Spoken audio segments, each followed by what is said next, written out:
আসসালামু আলাইকুম এভরিওয়ান, আপনারা সবাই কেমন আছেন? আশা করি সবাই ভালো আছেন। তো আজকে আমার আম্মু রান্না করবে পটল ভাজি। এটা খেতে খুবই মজা। তো চলুন দেখে নেই আমার আম্মু কিভাবে এই পটল ভাজিটা রান্না করে নেয়।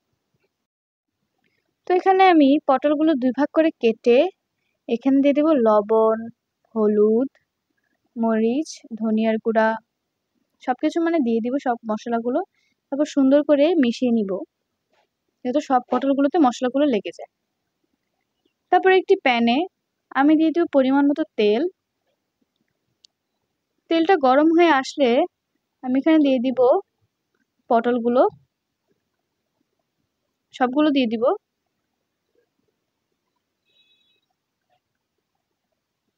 এখন ঢাকনা দিয়ে ঢেকে দিয়ে কতক্ষণ অপেক্ষা করব। তো আমার পটল ভাজিগুলোর এক সাইড হয়ে গেলে আমি উল্টিয়ে দিব আর এক সাইড হওয়ার জন্য। সবগুলো উল্টে দিতে হবে।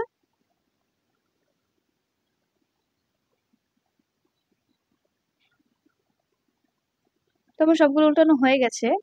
এখন আরেক সাইডে হয়ে গেলে আমি পটলগুলো সবগুলো নামিয়ে ফেলবো।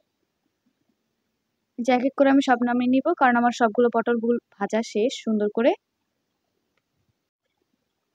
এখন আমি সেই একই প্যানে পেঁয়াজ কুচি এবং মরিচের ফালি দিয়ে দিব এখানে পটল ভাজির জন্য। সুন্দর করে ভেজে নিব।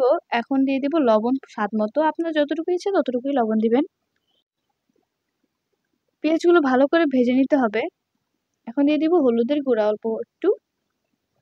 অল্প পরিমাণে দিতে হবে।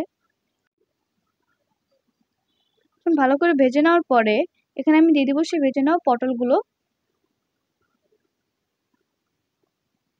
এখন সুন্দর করে রান্না করে নিব, পটলের সাথে পেঁয়াজগুলো ভেজে নিব। আপনারা দেখতেই পাচ্ছেন। তো পটল ভাজি করা আমার আম্মুর শেষ হয়ে গেছে। এখন একটি বাটিতে সার্ভ করে নিব।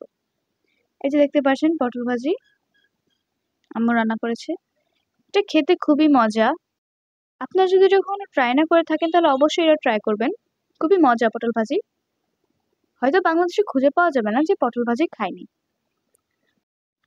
তো আজ এতটুকুই।